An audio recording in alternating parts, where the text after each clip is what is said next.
You, John Fitzgerald Kennedy, do solemnly swear. I, John Fitzgerald Kennedy, do solemnly swear.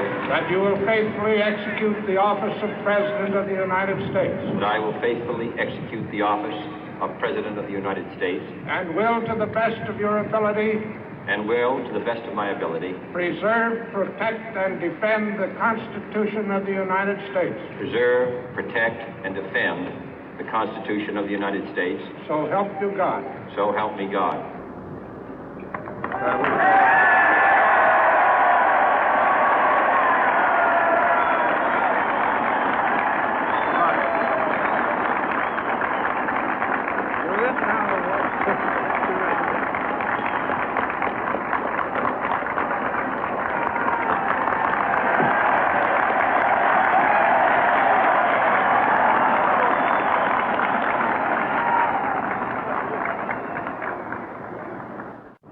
Vice President Johnson, Mr. Speaker, Mr. Chief Justice, President Eisenhower, Vice President Nixon, President Truman, Reverend clergy, fellow citizens.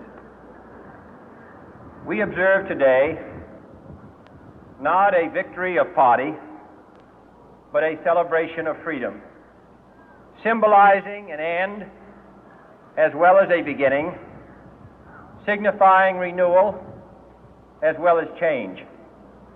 For I have sworn before you and Almighty God the same solemn oath our forebears prescribed nearly a century and 3/4 ago. The world is very different now, for man holds in his mortal hands the power to abolish all forms of human poverty and all forms of human life. And yet the same revolutionary beliefs for which our forebears fought are still at issue around the globe. The belief that the rights of man come not from the generosity of the state, but from the hand of God. We dare not forget today that we are the heirs of that first revolution. Let the word go forth from this time and place to friend and foe alike that the torch has been passed to a new generation of Americans born in this century, tempered by war, disciplined by a hard and bitter peace, proud of our ancient heritage, and unwilling to witness or permit the slow undoing of those human rights to which this nation has always been committed and to which we are committed today at home and around the world.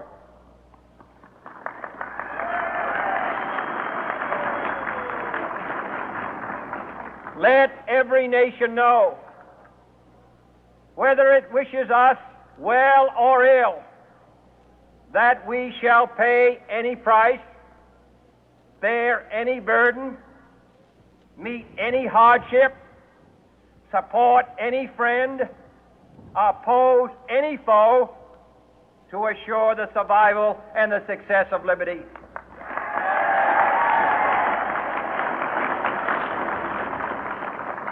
This much we pledge and more. To those old allies whose cultural and spiritual origins we share, we pledge the loyalty of faithful friends. United, there is little we cannot do in a host of cooperative ventures. Divided, there is little we can do, for we dare not meet a powerful challenge at odds and split asunder.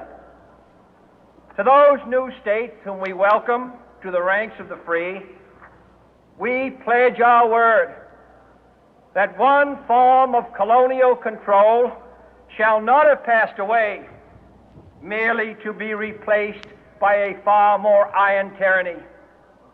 We shall not always expect to find them supporting our view, but we shall always hope to find them strongly supporting their own freedom, and to remember that in the past, those who foolishly sought power by riding the back of the tiger ended up inside.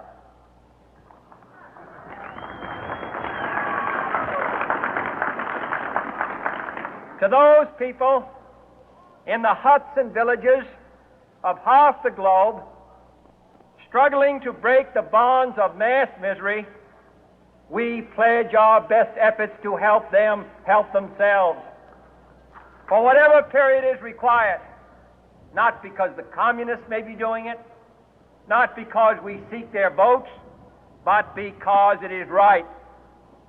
If a free society cannot help the many who are poor, it cannot save the few who are rich.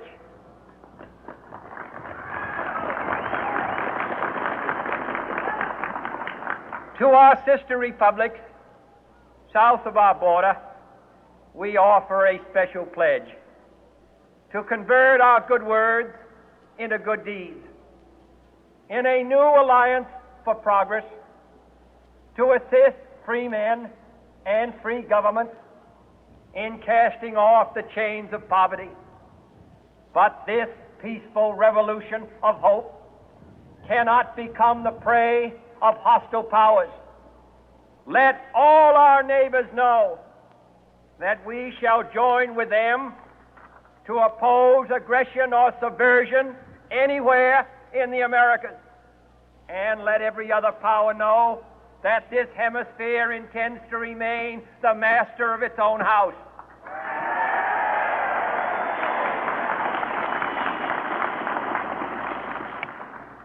To that World Assembly of Sovereign States, the United Nations, our last best hope, in an age where the instruments of war have far outpaced the instruments of peace, we renew our pledge of support to prevent it from becoming merely a forum for invective, to strengthen its shield of the new and the weak, and to enlarge the area in which its writ may run. Finally, to those nations who would make themselves our adversary, we offer not a pledge, but a request that both sides begin anew the quest for peace. Before the dark powers of destruction, unleashed by science, engulf all humanity in planned or accidental self-destruction, we dare not tempt them with weakness, for only when our arms are sufficient beyond doubt can we be certain beyond doubt that they will never be employed.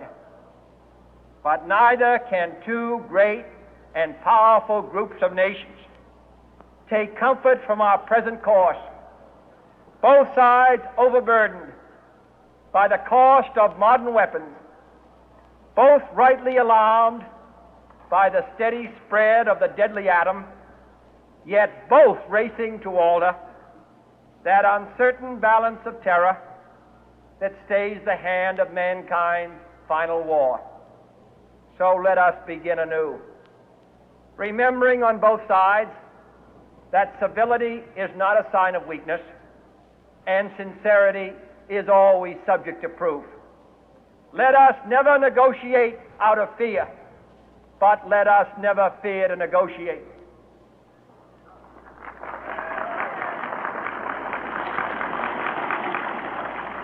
Let both sides explore what problems unite us, instead of belaboring those problems which divide us. Let both sides, for the first time, formulate serious and precise proposals for the inspection and control of arms, and bring the absolute power to destroy other nations under the absolute control of all nations.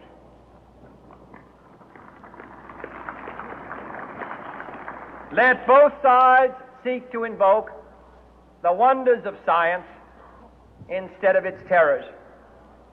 Together, let us explore the stars, conquer the deserts, eradicate disease, tap the ocean depth, and encourage the arts and commerce. Let both sides unite to heed in all corners of the earth the command of Isaiah to undo the heavy burden and let the oppressed go free.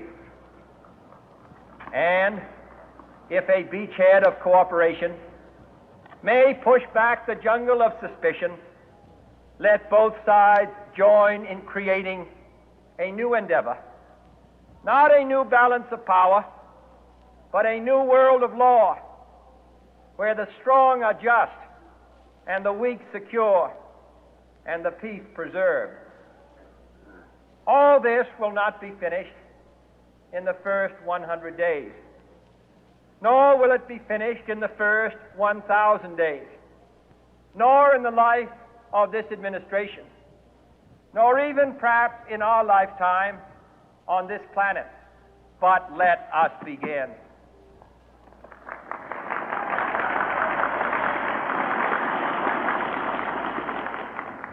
In your hands, my fellow citizens, more than mine, will rest the final success or failure of our course.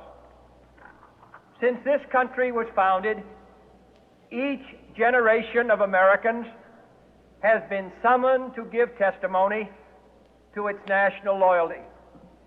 The graves of young Americans who answered the call to service surround the globe.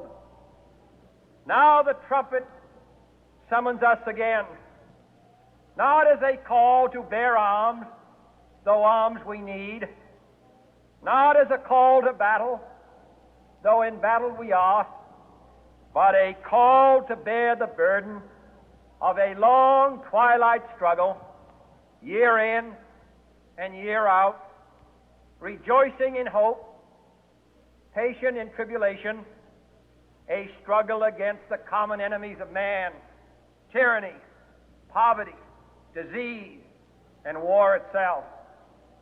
Can we forge against these enemies a grand and global alliance,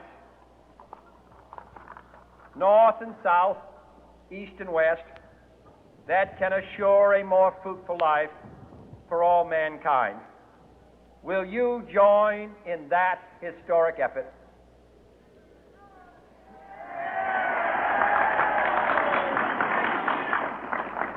In the long history of the world, only a few